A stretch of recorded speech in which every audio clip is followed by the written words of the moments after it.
This episode is brought to you by Sorare. Stay tuned for more information on them later in the episode.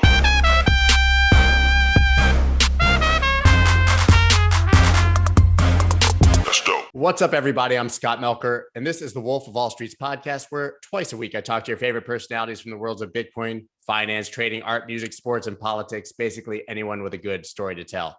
Traditional finance is fragmented. Trillions of dollars are caught up in complicated systems that fail to easily interact with one another. Blockchain and crypto help solve this, and Ava Labs is at the forefront of this effort. Today's guest is their CEO, Emin Gün Sirer.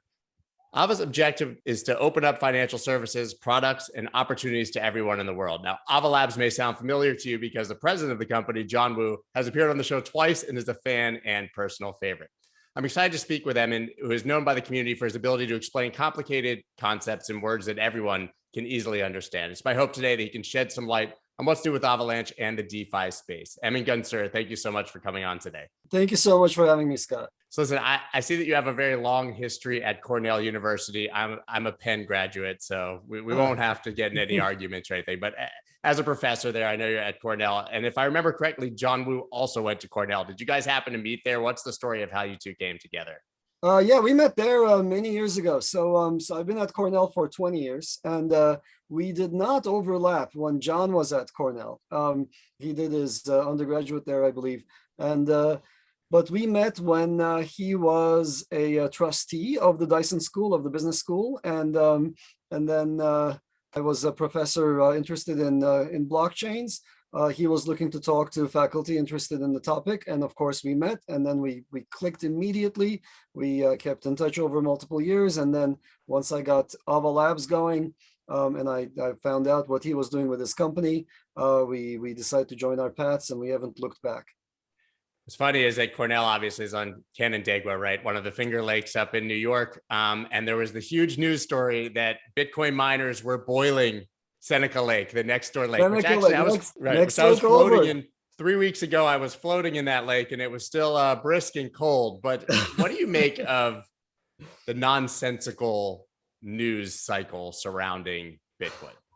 Well, what's there to make of it? Bitcoin is kind of like everybody's first kiss, right? You can never forget the moment you read the white paper. You can never forget the moment you figured out how this thing worked. And it's just amazing. So now let's be clear, there's a long history of peer-to-peer systems and peer-to-peer money that predated Bitcoin. And in fact, I had been part of that as well. I built a system 6-7 years before Bitcoin called Karma. But nobody had the technical insight that Satoshi did, and nobody had the societal vision that he did. And it was the very first time that I discovered, oh my God, we can have money at a global scale without a sovereign backing it, controlling it, and potentially interfering with it. So that was an amazing thing to me. As great as Bitcoin is, and as hard as I worked to talk to lawmakers, for example, to get their hands off of the regulation of cryptocurrencies, as hard as I worked to get the technical aspects of cryptocurrencies built up, I worked very hard to get academics interested in this topic. I worked very hard to get academics interested in formal verification, game theory, cryptocurrencies, blockchain science. And as hard as I did all that to help the Bitcoin case, it remains the very first and oldest currency. It is the oldest technology. And we have figured out ways of doing things that Bitcoin does that are far better. Now, this will sound heretical to some people, but it's nevertheless true.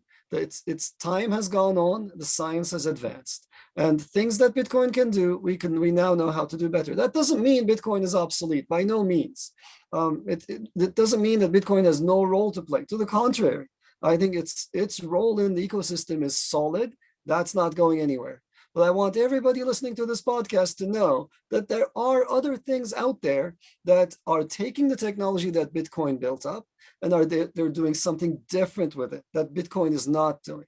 There's so much more to do in that space other than Bitcoin. Now, when it comes to the Seneca Lake situation, when it comes to mining and its impact on the environment, my personal values are very clear. I don't think we should be melting down the poles. I don't think we should be killing polar bear habitat.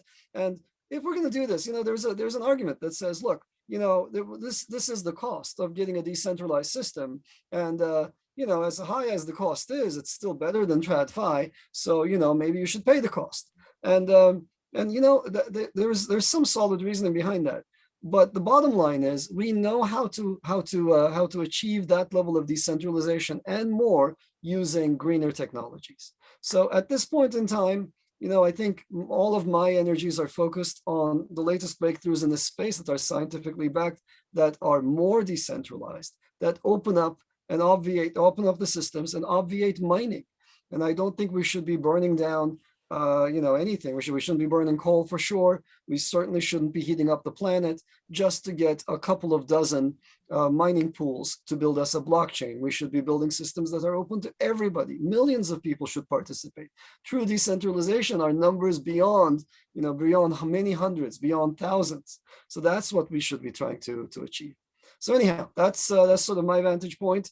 Seneca Lake is near and dear to my heart. So Cornell is on Lake Cayuga, and just 45 minutes over, there's Lake Seneca, which is the one that got heated up. There are other lakes up north where people were actually upset as well because they had to pay more money for their power bills because all the power was going into mining.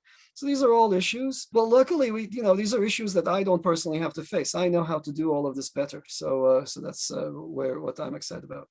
I got my lakes mixed up. Cayuga, not Canandaigua. Now I'm going to remember that, obviously. There's a lot of lakes. There's a lot of lakes. Canandaigua is the one on the other side. You're not on the wrong. other side. Absolutely. Yeah. So interesting. You just gave a beautiful segue, right? Obviously, Bitcoin was first. I think that we all agree that it's solidified its case for digital gold, a store of value.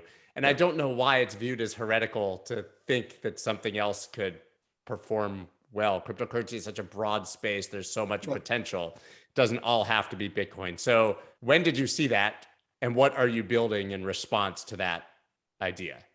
So that's a great question. So I first realized this when I was working closely with Vitalik and Vlad on Ethereum's technical backing and the transition to ETH2 and consensus protocols for futuristic systems. And it takes a while for people to realize that this is not a winner takes all game. So the reason why this is kind of heretical is because there are maximalists out there. They think, oh, there's only going to be one chain, and all these things are, they're not technically savvy enough to realize these things are doing and carrying out different tasks. Things that Bitcoin does are so different from the things that Ethereum does.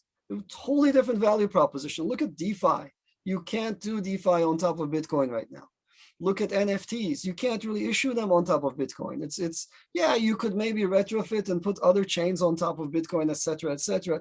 It doesn't really help Bitcoin underneath, nor does it help the community. And in fact, the Bitcoin developers have been very clear that they don't want those things layered on top, cluttering up their chain, so to speak. It was many years ago, maybe 4 or 5 years ago, that I realized, hey, we're going to move to a multi-chain world. It's going to be a system of systems where certain chains are specialized, and either for technical purposes or because of the social environment surrounding them, they will end up having cornered the market on certain areas. And that's exactly where I think we're going to be. And that's when it hit me that, in fact, around that time, I was proselytizing, going to my friends and saying, hey guys, you need to work on blockchains. Academics, everybody who's an expert in finance, in computer science, in economics, needs to take a close look at blockchains. And when I say this, everybody would ask me the same question. And that question is, well, what's the killer app for blockchains? And this is exactly the same. I lived through the late 90s. It's exactly the same question as my friends used to ask me when I was a graduate student, and I would go around and say, guys, the internet's going to be really big. And they'd be like, oh yeah, what's the killer app for the internet? Well, I'll tell you the killer app for the internet. The killer app is the very first app. Okay, messaging was a killer app for the internet. By now has many killer apps, but messaging and ease of communication is the biggest killer app there was for the internet. For blockchains, the killer app isn't just competing with the US dollar. It isn't replacing euros. It is not just programming a giant world computer out there, Ethereum style. It is creating and transferring value. That's where the killer app is. It sounds kind of trite, maybe. It sounds kind of obvious when I say it now, but when I realized this, it was a bunch of years ago, as I mentioned, It wasn't really shared at all. There were the maxis telling you that no, Bitcoin is it. We don't need anything else other than Bitcoin. Well, that's true if your only goal in life is to replace the dollars in your pocket, but there's much more to do. And then of course the Ethereum folks at the time were trying to go for this programmable. It wasn't called programmable money. It was a computer. It was a world computer, and that's a very different vision. So our vision with Avalanche is different. It's to digitize all assets. That's our byline, and I don't know of anybody else trying to do that. Actually, I don't know of anybody else who has the technical wherewithal to actually support the diversity of assets out there, and the diversity of legal jurisdictions that you need to operate in, the compliance you need to deal with in order to be able to actually digitize and allow people to transfer these assets worldwide. So I'm really excited about our vision. I think it's unique, even though we're fairly late into this revolution. It's been about a decade since Bitcoin. We really haven't had, we've had a gazillion copycats. Everybody just copies Satoshi's, initial ideas, and they just try to compete in the same stupid game. They're trying to outdo Bitcoin at being Bitcoin. Nobody will be able to do that. Bitcoin has cornered that market, just like you said. And when you can't just be an Ethereum copycat, that too is a dead-end game. Ethereum is the king of Ethereum-like things. It's like that there is going to be no Ethereum killer that's going to be a copy of Ethereum, right? So it's just, that's a silly thing to try to do. So what we're doing is unique and distinct and different. It's different technically, it's different vision-wise. We're doing something far greater than Ethereum and Bitcoin combined. We're allowing programmability at the network level. We're allowing multiple virtual machines. Like there's a whole bunch of technical things we do that make us entirely different from what others are trying to do. I mean, it seems so ambitious to say tokenize everything, right? But when you really dig in and think about it, it's actually much simpler and superior way to approach transactions, especially transaction of value, as you mentioned. But you got to start somewhere, right? So what are the first things that you see becoming tokenized in this world that sort of starts that revolution where the mainstream begins to see that, wow, this is a better way? Sure. The very first things are, of course, crypto oriented. So you start at this game by going and doing all those things that we know are big successes. So what are those things? Well, the DeFi space is, I think, a cornerstone of this. So DeFi is powered by a couple of things. It's powered by a highly scalable infrastructure. This is one thing that you must have. The second thing that you need are stable coins, so that people can actually have some way of transitioning in and holding value in a denomination that makes sense in the external world. Another thing that you need are oracles, and combining all these, you need a programmable infrastructure that allows people to have smart contracts. We were, as far as I know, the first decentralized platform that supported the entirety of the Ethereum virtual machine. One could launch Avalanche and move all of the smart contracts from Ethereum and move assets from Ethereum into Avalanche. And that is a huge, big thing. Once you're in Avalanche, the transaction fees are much lower, and transactions are much, much, much faster. So the time to complete a transaction on Avalanche is much less than a second. So in the blink of an eye, you can do things that take many, many minutes to finalize on Ethereum. So the cornerstones of this start with crypto-oriented assets, like stablecoins, like smart contracts, like all of the DeFi infrastructure. And then they branch out. There are lots of exciting other things to do on top. Things like NFTs are something that we're very big on at Avalanche. So we've done a partnership with Topps, and our latest announcement, one of many to come, involves our partnership around Bundesliga, the German soccer league. And so we're going to be issuing NFTs for the German soccer league. If you know anything about Germans and soccer, you know how popular that's projected to be. So I'm really excited about the NFT space, and I see that as just the first step.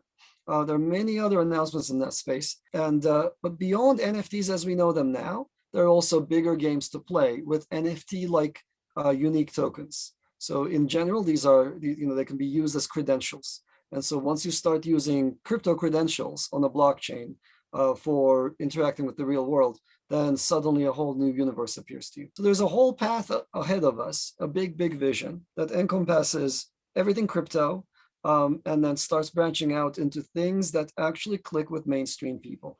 And NFTs, we're just getting a glimpse of what's possible. I think normal people, they have difficulty understanding what Aave is. Right? It's a complicated thing, but they understand an NFT, and that's a great gateway drug, if you will, for them to come into this brand new world where assets are traded globally, easily, worldwide, and very, very cheaply. We talk about NFTs being a gateway drug. I would argue that the current use case of NFTs is the gateway into all that NFTs can actually do, right? Because everybody understands collectibles, they understand scarcity, they understand these things, but that like is not nearly the most exciting use cases of NFTs, right? I mean, anything that can be transferred from one person to another that currently has a third party in between and needs to be proven authentic can be an NFT. Absolutely. Every single handbag you buy, every single pair of shoes must come with an NFT. Absolutely. Every single key you have. What's a key? It's a metal authenticator. It's archaic. It's from 100 years ago. I don't know why I carry as many as I do. All of those things need to fold into a form that we understand and can be carried around electronically. And should that apply to the deed on your car, your mortgage, absolutely, tokenized all stocks? your IDs, all your IDs. What the heck are those? Why should anybody do? You know, they do all sorts of hooky things at bars in the U.S., as you know, to see if your ID is authentic. That's who's ever heard of that? That's crazy stuff. What you really need is electronic identification. Electronic identification is trustworthy, and that's where blockchains come in. And what would that look like? Would it be a QR code on your phone that shows who you are and proves your identity? Would it be just basically a digital copy of a license that's a one of one? How does that actually play out in the real world? Oh, okay. So that's a great question, one on which I've thought quite a bit. Because there are so many cool tricks you can do with crypto. But the right way to do this is not the way we do it, because at the moment, for me to purchase anything, I end up having to reveal my credential to the other side. So, you know, a website will ask me for my name, last name, address, etc., etc., at the end of which I've left behind all this electronic detritus. And then they use that to profile me and collect information about me. What you can do with electronic credentials is you couple them with zero knowledge proofs, so that you have some predicate you want me to fulfill, and I have some credentials. And for example, you want me to be over some age. And the old school way of doing things would be that I show you the credential. And, you know, like an idiot, I say, hey, this is my name and address, and this is where I live. And if you want to stalk me or whatever, this is how you do it, which is a completely unacceptable way given what we know now. The right way to do this is I produce for you a zero knowledge proof that says, Scott, you know, you want to be satisfied that I am over some age. Well, here is how. I am over that age, and yet you don't know anything about me. You don't know my date of birth. You don't know where I live. You don't know, whatever I reveal to you is something that I choose to reveal to you. And that's as things ought to be. We have the tooling for this. We've had it for a while now, but we did not have the infrastructure to build this at large scale. And this is one of the many things we're building at Ava Labs on top of the Avalanche system. So effectively, for zero knowledge proof, you pass on something that is a confirmation of the validity of all of the information that would be on your driver's license without showing the actual driver's license. Exactly right. You have a predicate you want me to satisfy, and I say, yes, I am the kind of person you want me to be, but I will not reveal to you the exact information. I won't reveal to you my birth date, but yet I will prove to you that I'm over some age limit, for example. Or you want me to be you want me to be a resident of Tompkins County. I will prove to you that I live in Tompkins County without revealing my address to you. These are the kinds of things that one can do with zero knowledge proofs. It seems so simple, but it's such a massive innovation if you can prove all of the information that people need from you without sharing that information. It seems so obvious. Yeah. The time has come. We've had tooling like this. Academics have built the underlying infrastructure for this, and it's I don't know why. I for many years as an academic, I watched the practitioners in the crypto space talk about these things without making them happen. And I'm really excited now to be working on a very dynamic, very fast-moving system that is just sort of plowing through the space and checking off these boxes. I'm really excited about this thing to come. Yeah, it really is so exciting. So I'm curious, you talked about earlier the fact that certainly in your early days that you pushed very hard for sensible regulation, and you talk to politicians and you talk to everybody. And the big story, obviously, recently has been the infrastructure bill, how it almost had a bit of consensus in the Senate and then was passed without it. We'll move on to the House. We don't need to talk specifically about what happened with that bill. I'm curious where you think the state of regulation is, if you think that there's a threat of heavy-handed regulation, or do you think that they will come up with something more sensible? And do you really think that this is something that could debilitate the crypto industry in the United States? So let's see. I've often said, I get this question a lot. I've gotten it a lot over the years because, as you know, once a year we get the China regulation scare. Once a year, once every 2 years, India. we get Russia and India, right? Those are the three that sort of circulate. And every time I say the same thing. The adoption dance is going to involve regulatory steps that sometimes are forwards and sometimes are backwards. But the adoption curve will always be up and to the right. Why? Because this is unstoppable technology. So those people who tried to regulate in a heavy-handed fashion have always been shown wrong. This is what I told US regulators as well. This is what I told US politicians as well. And if you look historically, Russia, China, India all did things and then undid those very same things because they look silly. Because in the trenches on the ground, when you look at what's happening, the people can just simply bypass these kinds of things. There's so many easy ways to get around things. But what can happen, and the reason why we do have to fight bad bills, is that innovation can leave our borders. People who cannot comply with heavy-handed regulation because it's impossible to comply with will just be like, okay, well then we will have to pack up and relocate. And that would be a disservice to the country. It would be a disservice to the US if such a law were to pass in the US. I'm confident that American lawmakers are very sensible at the end of the day. They're practical and they will not do overtly unworkable, they will not enact overtly unworkable legislation.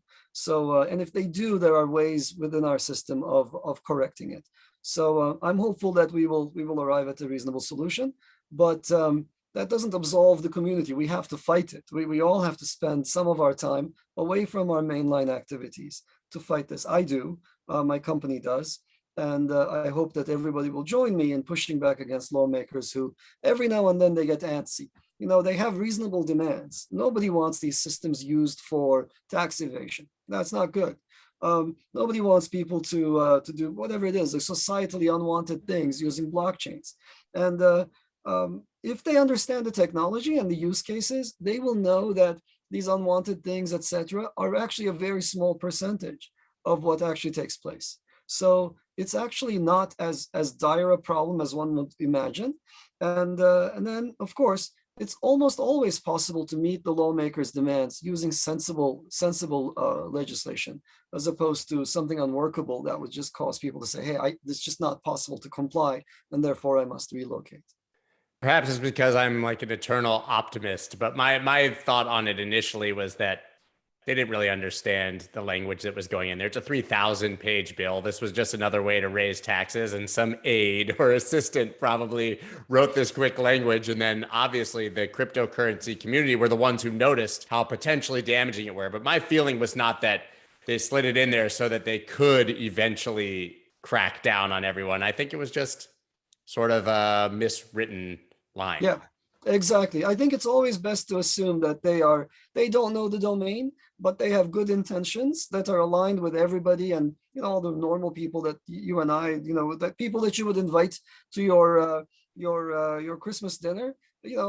Everybody is aligned on what we want out of our society, and so yeah, it's they just don't know the area, and we just need to guide them better. It was Bitcoin first, and then people got threatened by Ethereum. Right. And then all of a sudden we started hearing about the Ethereum killers, right? The threats to Ethereum and all these new chains. As you've mentioned, I think personally that we will live in a multi-chain world, that chains will have their ideal use case, they'll be interoperable, and that will probably be it. But that said, do we have too many chains? We have too many coins and too many systems. We have too little innovation. So we have a lot of chains that talk a big game and then don't deliver at all. And so all of these are very, very problematic. I think this will lead to, I mean, this is the kind of thing that invites regulation, right? Because people are actively misled by what's going on behind the scenes. So, and also from a technology point of view, there are 8,000 coins. How much innovation is there? It's just maybe a handful of these systems have actually advanced the science and engineering of blockchains. So yeah, no, absolutely. I agree with the assessment that a lot of these coins are essentially zero value coins. So you can make money off of them because of momentum investing. If you think everybody's going to go into a coin, you jump ahead of the curve, you get out, and then any given individual can maybe do a couple of these hops. But after a while, they'll get wiped out. And that game is also very hard to play, and it's also incredibly unsatisfying and unfruitful. The way I invest, I generally try to find companies, efforts that are going to be around in the long term, and then I don't actively manage my investments. I just don't, I have a job to do. I can't be doing that. So, so my style is just look for long-term value, look for innovation. You're absolutely right. There's just way too little innovation. I know what Avalanche stands for, and I know what we brought to the space. I know a couple of my competitors that genuinely worked hard to bring novelty into the space, novel new ideas into the space. And then there's, of course, as I said, there's 8,000 coins. So there's a lot of copycats, people who just take other people's systems, tweak a few parameters, and issue coins. So there will obviously be a culling then, right? I mean, at some point, like you said, there'll be a handful that rise to the top and probably dominate the market. Maybe we see some of these other coins remain tradable, but I don't think that they push the ball forward, sort of as you spoke. What does it take for us to see that internet boom and bust of the late 90s in the crypto space, where we really see 90% of these projects actually go to zero or disappear? So that's the funny thing, Scott. These projects, no project ever really dies. It's so hard to kill a blockchain, right? They wax and wane. And a very interesting exercise that I suggest everybody does is go to the Internet Archive, look up coin market cap from, say, 5 years ago. And it's a totally different game, right? It's just a whole bunch of names you won't recognize. And then try to just go through the exercise of how could I have seen back then that these coins would drop, and some of them would just percolate up. Bitcoin's at the top. Okay, that's great. Why? Because obviously the first one, that it's got the biggest liquidity, etc. But how would you have seen that Ethereum would slowly go up and inch its way into Ripple, etc. And I suspect that I don't know, that most people, once they sort of calm down and stop trying to do momentum investment and they look for long-term value, they will realize that the coins that percolate up have three things going for them. They have some technological advance that's fundamentally different. They didn't just take a ready-made solution, tweak a few parameters, and just enter with it. Litecoin, it's still around. It's a test case, a test net for Bitcoin. It's just the Bitcoin code. There's no difference between those two things. So, that's the kind of thing that I don't think would have gone up. And let's see. So number one, technological innovation. Number two, a vision, a use case that's distinct and different from everybody else. If you're trying to do what somebody else is doing, good luck to you. It's just very hard. And then the third and final thing, which I find very, very important, is a team and community that is long-standing, deeply committed, and embodies a set of values that's different from others. You can only have so many coins dedicated to getting rid of the dollar, doing away with the state, and having one big giant world community using that coin. Okay, so Bitcoin's doing that, right? If you're believing that ultra-libertarian, go that way. That's your coin. And maybe it'll go up from here. Hopefully it will, and et cetera, et cetera. The space needs to be, I think, whatever. I think it's pretty clear that there are lots and lots of coins out there that are just copycats of each other. They just don't add all that much. And of course, we recently had the explosion of layer twos. There are a lot of copycats that simply say, hey, I'm going to be just like this coin, but I add something on top, or I run one of their nodes. Here's a big system like Ethereum. It has like 30,000 nodes. I run just one, and I run things off the chain, and I put them back onto the chain every now and then. Okay, I mean, that's an idea. That's a fine idea. That kind of a system you're not really adding anything to what Ethereum used to do. You're taking some load off maybe, but you're not really adding any new use cases into that ecosystem. So I think in the long term, it's the people who brought in new assets into the space. It's the people who brought in fundamentally different approaches, fundamentally different smart contracts, fundamentally different other kinds of people into the space that won this game. And I'm really happy about where we are with Avalanche because we bring in a different sensibility. We bring in the finance crowd. We bring in a very different approach. We're science-backed. We're backed by the latest academic developments in a way that no other chain can even come close. So anyhow, I'm really excited about where we are. And I can't wait to see how the space shakes out in a few years. Do you love sports collectibles or fantasy sports as much as I do? Sorare is blending this together to create an entirely new gaming experience powered by its community. Sorare cards are officially licensed NFTs from over 160 clubs, including Real Madrid, Paris Saint-Germain, and Liverpool, and all built on Ethereum. You truly own your collectibles. They are productive gaming assets that will generate rewards if you're a good fantasy player like me. Join Sorare and connect with your favorite teams, live the game with passion, and earn weekly prizes. You can do all of this at thewolfofallstreets.link/Sorare. I mean, a perfect example sort of what you're talking about is if you look back to really 2020, I guess, when every coin in existence that had even been in existence for 2 or 3 years somehow became a DeFi coin. Yeah. Everything became a DeFi platform one way or another, right? DeFi became the catchphrase and everybody scrambled to repurpose themselves into DeFi in some manner.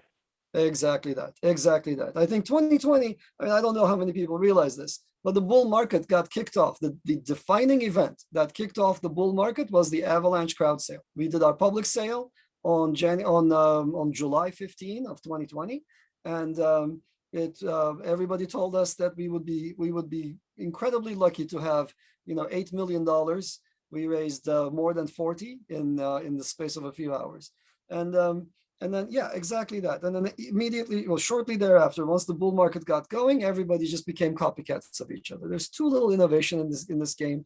And the easy thing is take someone else's code and just run a single node for them and call yourself a layer 2. And right. We're going to see a lot of that. So we hear a lot of sort of hyperbolic visions of what DeFi can be, right? Replacing all global banks. Banks cease to exist, DeFi replaces it, all of those sort of things. A, maybe you feel that way, so you could tell me. But B, if you don't feel that way, at its best, if DeFi really becomes a global competitor or a system, how do you see it interacting with legacy systems? Do you see it as a replacement? Do you see it as a parallel rail for that large percentage that are unbanked or underbanked? Where does it fit? Okay, let's see. In general, I find the unbanked narrative in crypto to be highly duplicitous. So typically, the crypto space overall serves the first world, and that's really the only crowd it's going after. And the Ethiopian farmer narrative, is not something that I find. It's so hard to penetrate into the unbanked efforts that I don't think that's where you're going to see the breakout systems. It's very, very early, and let's see. So what I suspect will happen in the future with us is that we're currently in the infrastructure building and capital accumulation stage of crypto. We have some of the bare bones systems available, and these systems need to be funded well enough to be able to support the current user base. And they have to be technically advancing enough to support the capacity required to uphold that user base. We saw just very recently that the existing systems that we have are just not up to this task.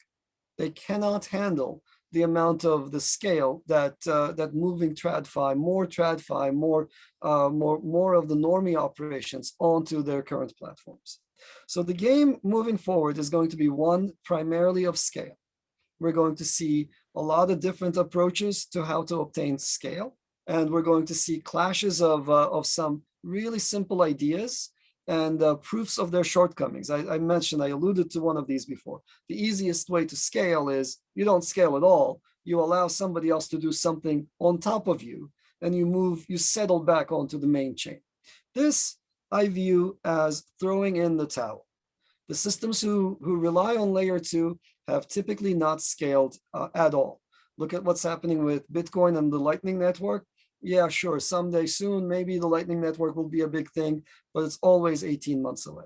And it has been so for the whole time that the Lightning Network has been around. I was there when it was first announced. We are still as far from it as we were on the first day. So the same is going to be true for Ethereum layer 2 solutions. They're very, very far away. They're slow. And they have all sorts of externalities, of negative effects that people will slowly discover. Whoever is running your layer 2 is in a position to collect a lot of extractable value. And they're in a position to potentially censor transactions, reorder them, and so forth, to potentially sit on the funds. And so these are really, and take them for ransom. They might not be able to usurp them, but they can take them for ransom. So we're going to discover this very slowly.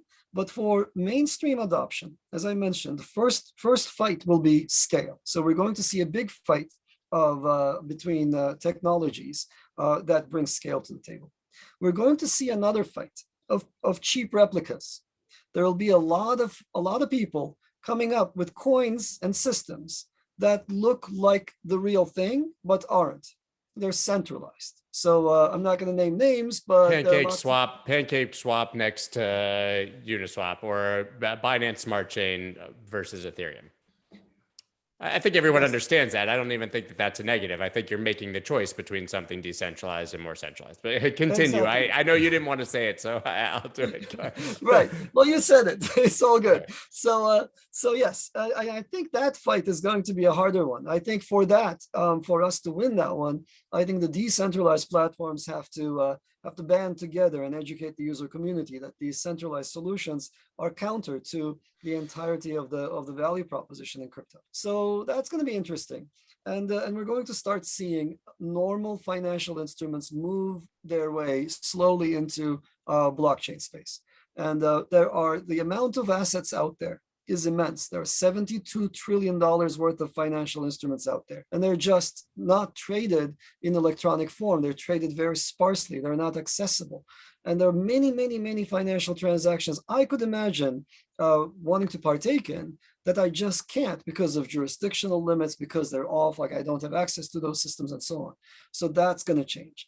And it's going to be a fantastic world as that changes, as these rails become scalable, as assets start moving in, and as people around the world start seeing the value of decentralized platforms. So we don't replace global systems. No, it becomes a better option. Oh yeah. So let me say a few words about that. I think there are people out there who thought that we would build systems, and at some point, let's say Wall Street would say, "Oh, what a nice thing you've got. Let me take all of my stock certificates and put them on your thing." I don't think that's going to happen.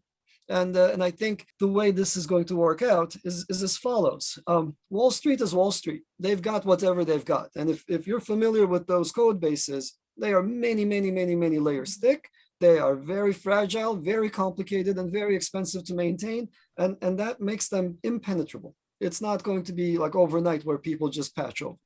Instead, on the side and separately from this, we will see a flourishing ecosystem of new companies, new projects, new efforts coming to be and issuing their coins to fund themselves. Those coins will be the stock certificates of tomorrow. So there will suddenly be a different ecosystem here that grows bigger and bigger and bigger. And at some point, this thing on this side for like all these like legacy companies will be too small to matter. And every new project will have shifted over to this new base. That's, I think, the right vision. And so this might not be so obvious in the US, but if you look around the globe, this is exactly what's happening in many countries. The crypto volumes are exceeding their national stock market volumes. Sure. And that's just the first sign of this. So we're going to start seeing all these companies issue their coins, issue not stock certificates, but coins, and get traded globally. And finally, one last thing, maybe I should mention this.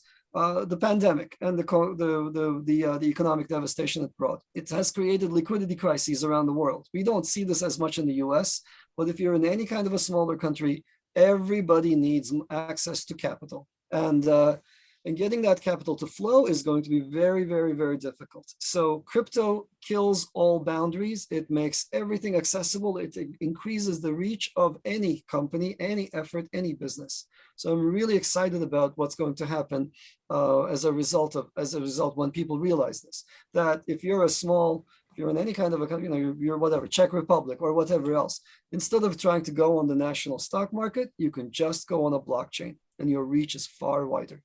That makes perfect sense. So you said that number one in that process is scale, right?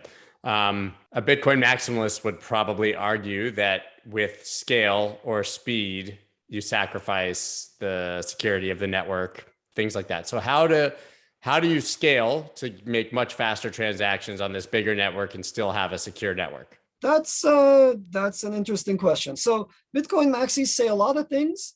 But if you look into their backgrounds, you will find that I know of maybe just maybe one or two Bitcoin maxis that I would consider technically competent and in command of the technology. So if anybody says that scale necessarily reduces security, they don't know what they're talking about. I've heard maxis say that scaling up reduces decentralization.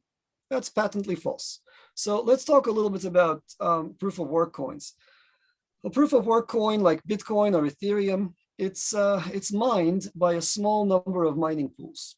These mining pools are groups of people who've come together, they collaborate, they're kind of like a company. And if you control the mining pool, then you control it all.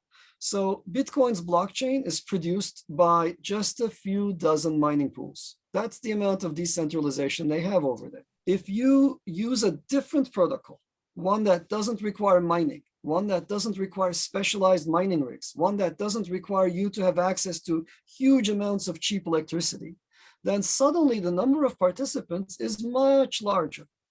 And if you have such a protocol, then you can suddenly have a system that has thousands, tens of thousands, maybe millions of participants around the globe. And you have true, real decentralization that's quantifiably orders of magnitude better than what we have with a first generation protocol like Bitcoin or Ethereum. So that's my short answer. Now, another thing they say, let me just kill this one off as well, is they say something like, well, look, if you make your coin scale a lot, then your mom and pop operator will not be able to participate in it. And so therefore, you're going to need a bigger machine to participate, and that will make it out of the reach of normal people. And so there is some merit to that argument, but it's broken as well. Your mom and pop cannot participate in any meaningful fashion to the Bitcoin system or to Ethereum's mining. Okay, so to participate in those things, you need to own mining rigs. Good luck buying the mining rigs. It's not easy to buy them. It's not easy to set them up. Certainly, it's not easy to set up the power, the power agreements with the local power companies. So that wasn't an option available to you in the first place. But what you can do is you can, and we've demonstrated this with Avalanche, you can build protocols that are so efficient using the latest technology that don't require one to own a data center's worth of equipment. So one can, for example, participate in Avalanche with a Raspberry Pi. My laptop, through which I'm talking to you right now, is quite capable of being a meaningful participant in the Avalanche network. It has been a participant in the Avalanche network before. So it's entirely within anybody's ability to join. And the systems that result are more decentralized than proof of work-based systems. And so the net effect on the environment is lower. You end up having a green system, a sustainable system, and it works much faster than anything else. If you've ever seen an Avalanche transaction, it happens in the blink of an eye. You click and it's done. There's no waiting. It's not like, oh, I need to wait for 6 confirmations from 6 miners. No, it just happened for you. It's immutable, it's done. So I'm really proud of where the technology has come. It's very different from 10 years ago. Maxis they typically tend to be people who learn something new but are unable to keep up. And so they've discovered something and then they got stuck on that thing and they want to refuse to believe what their eyes are telling us, which is this technology has moved on. It's much bigger, better than what it used to be. And the vision is different too.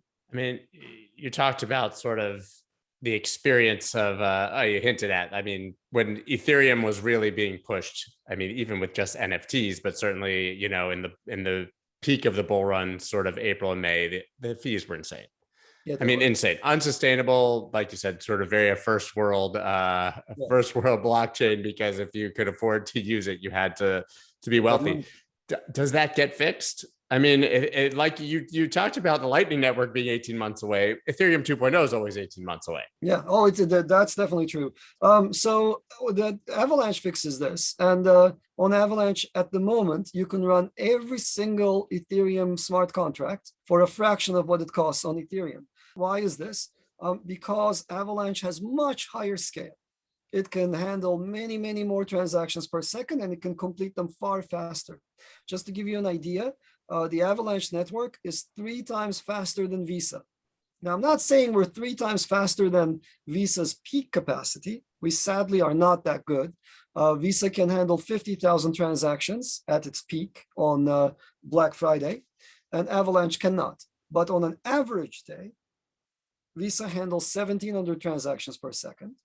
This is their own reports.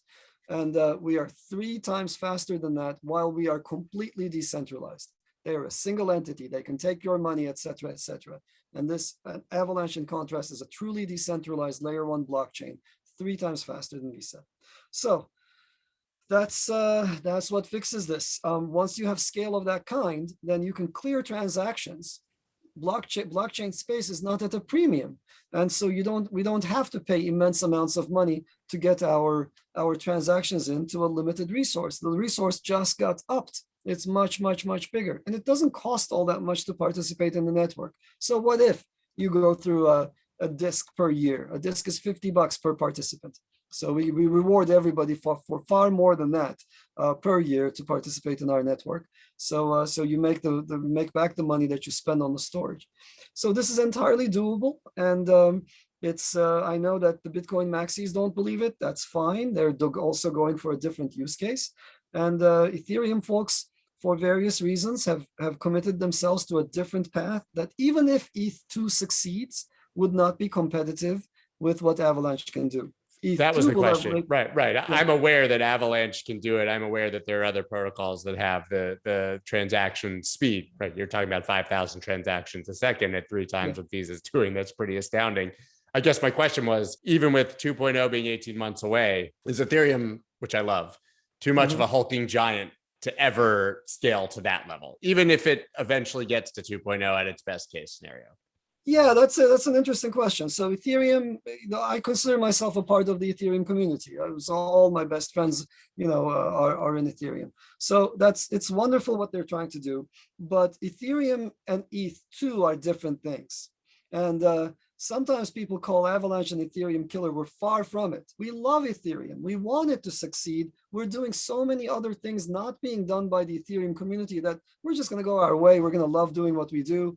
We're on a different path. The true Ethereum killer is ETH2. Right. It has to kill ETH to succeed. And ETH2 has been in the making for many, many, many years. And I think at this point, we have to ask ourselves, is there a structural problem with the way it's being developed that it's unable to come to fruition? Why is this thing not coming out? 2 years ago, Avalanche was a gleam in our eyes. It hadn't been built yet. And a year ago, it got launched. So it's possible, if you have a clear technical vision, you can do it. And ETH2, the technical vision changes so much that if I'm afraid to make any statements about ETH2, because if I do, then the ETH maxis get on my case because I get some little detail wrong. Like, don't you even know what you don't even know what you're talking about? You just number is clearly wrong. You're misinforming the public. And I say, well, okay, well, I'm so very sorry about this. When did this change? And it turns out it changed in the last month. ETH2 is constantly subject to evolution. Nobody can pinpoint what it is. I don't even know what the some set of technologies that will go into it and what will be kept out of it. So overall, I'm kind of a down person on the ETH2 effort. The history is enough for me to be down on it because a lot of time has passed. It's not here, and we're now waiting for 2023 for it to come to full fruition. So, but I wish the ETH2 folks luck. But Ethereum, that's a different thing. The Ethereum community is vibrant. It's awesome. It's got a fantastic thing going. I want them to succeed, and they're doing a wonderful job. So I'm curious, what does Avalanche look like in 10 years? Okay, that's a great question. So one of the many innovations in Avalanche is this idea of multiple subnets. So Avalanche is not a singular solution. So almost everybody who starts out in the space, what they do is they copy the Bitcoin vision and they add a little tweak. So they have a single coin, a single virtual machine, and a single network. And then they say, hey, buy my coin, it's going to do this, that, and the other. Maybe they changed a little thing in the virtual machine, and they say, oh, I added this, that, or the other. Now I've got something new. Avalanche is not like this. Avalanche, think of it as a network of networks. In Avalanche, you have the Avax coin, but you also have any other numbers of coins. All of them are at an equal level. And you can introduce new virtual machines.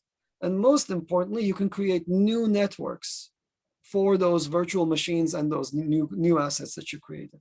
What does this mean? This means that an enterprise can build something on Avalanche that is dedicated to their own use. They can restrict who participates in their network. If they want, they can close it off, and they have a private permission chain. If they want, they can open it up. They can say, hey, you can participate in our network, and they can have arbitrary limits if they want. So, to participate in my network, you have to have a beefy machine. Or I designed my network to appeal to small machines. You can have Raspberry Pis and Raspberry Pis only. But most importantly, from a legal perspective, you can say things like, to participate in my network, you have to uphold the GDPR in the EU. Or you have to be an American node, or you have to be under Chinese jurisdiction or Indonesian or whatever else. And that opens up an entirely different world, because now you can program your network in the same way that Ethereum opened up the programmability of the asset, we open up the programmability of the network. And that is incredibly key. And I think it's something that a lot of people don't understand just how important that is. Talk to your lawyer friends and talk to anybody who understands an enterprise or any kind of a digital asset and say, hey, or any kind of an asset. Say, I want to digitize this asset. What are your concerns? And they will say, I want control over its lifetime. And if you can't control the network, you cannot control the asset. So 10 years, Avalanche will have on it many, many, many, many different coins. It will have many different subnets. It will have subnets dedicated to assets in different legal jurisdictions. It will have all kinds of supra jurisdictions, if you will, jurisdictions that span multiple legal jurisdictions. It will have all kinds of exciting new assets. We are beginning to get a glimpse of this with ILOs. We have assets on top of Avalanche that nobody else has or has even thought of, called initial legal offerings. It will have many different revolutionary things, assets that can be traded very, very cheaply because of the underlying protocol. And that means that the systems are open to use by a much bigger user community. So in 10 years, much, much bigger system, many different subnets dedicated to different use cases, and more assets than anyone can shake a stick at.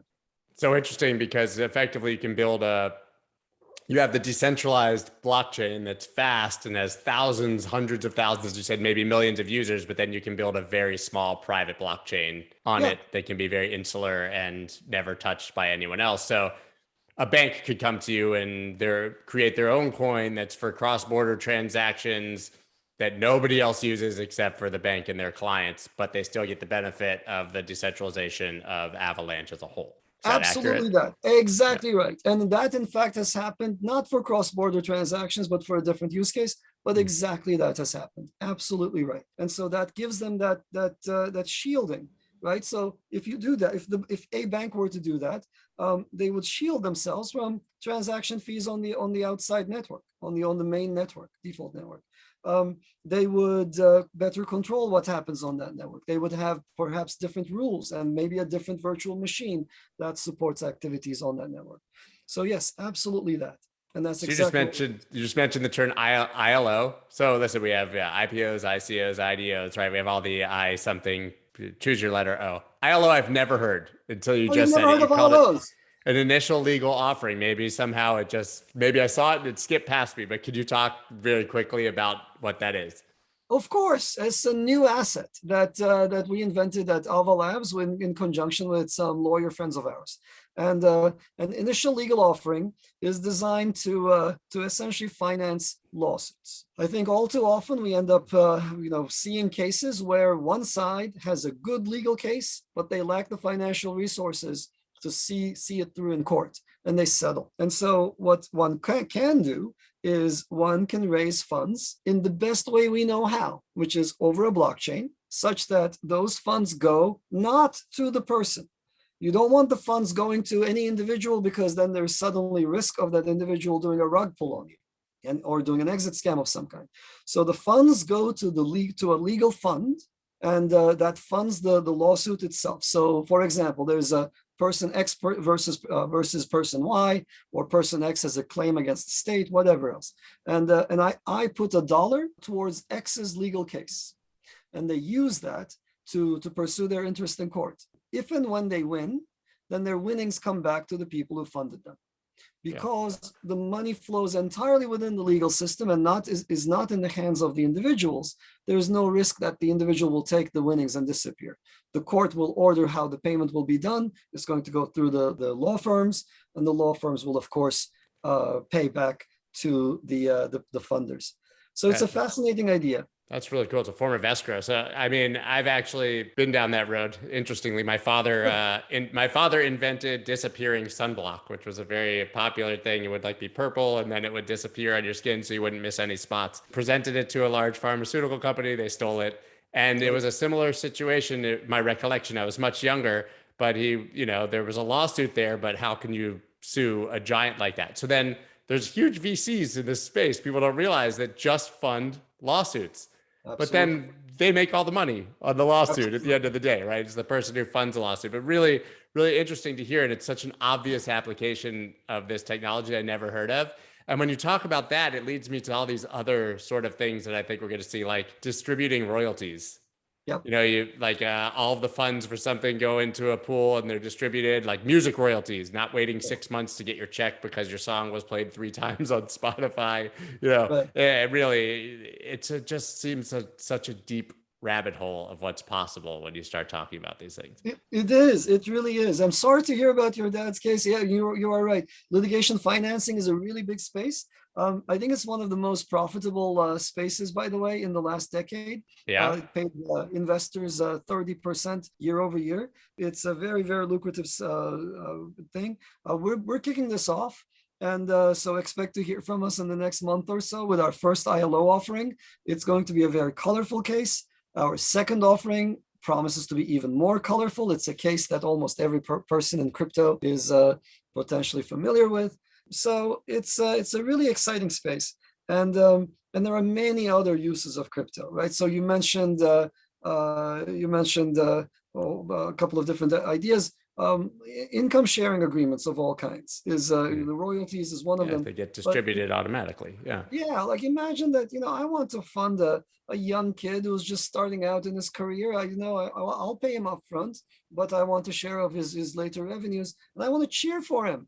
I want to, whatever, if it's in the NBA, NFL, wherever they might be. And there are many other cases like this. Fan tokens are fantastic. I mean, there's so many cool things one can do with this. We're at the very beginning of a very long road and a lot of innovation up ahead. Yeah, those are huge. But then just the fact that you can democratize funding these things, that I can fund a case that I believe in and have, economic incentive for the case to go my way, rather than it being some big, blood-sucking VC, I guess, that's doing it. Yeah, can you imagine? Yeah, I know. I there are so many different cases that I know I would just be like, take my money. Don't even pay me back. Just take my money and fight those guys. I know a couple of phone companies for which this is true. And I can make a lot of other cases where I'm like, just do it. Just go after these guys. So, and there are many other cases like this. It's going to be an interesting space. I'm really excited about it. We are the pioneers in this. Absolutely love it. So where can everybody follow you after this, follow what you guys are doing? And I guess most importantly, how can they participate in Avalanche? So the very first starting point would be avalabs.org, our website, and that's going to send people to all sorts of interesting directions. One of them is avox.network. So that takes you to everything that's related to the Avalanche system. And, you can download the wallet, you can play with the faucet, you can take a look at the testnet, and there is a huge, big wiki of sorts that points to all sorts of things on top of us, the dexes and the various other things on top, the lending platforms, etc., that are built on top of Avalanche. So that's a good starting point. If you want to follow me on Twitter, I am Elite Haxor on Twitter. I know it's an ironic name. It's spelled funny. EL33T H4XOR. It's not meant to be all that serious. Anyway, so that's me online. And otherwise, just follow along with Avalanche. And if people want to take a look at what the system is doing, I think we're on CoinMarketCap and CoinGecko, and that also contains a lot of pointers to exchanges. Well, you were far ahead of the trend of DJs and rappers replacing the vowels in their names with numbers. Oh yeah. No, it comes from right. It comes from hacker culture. It goes back to the 70s and 80s, and I was a teenager in the late 80s, and that's when I picked up my Elite Haxor handle. So, but there are a bunch of other people who use like different spellings of it. There are a bunch of Elite Haxors floating around, but yeah, this is me. I love it. Well, thank you so much for taking the time. Really interesting to hear all of the potential, obviously in this space, and to give people an idea of what this really can look like further down the road. So thank you very much for that. I'll look forward to seeing what you guys come up with next. Thank you so much, Scott, for having me on.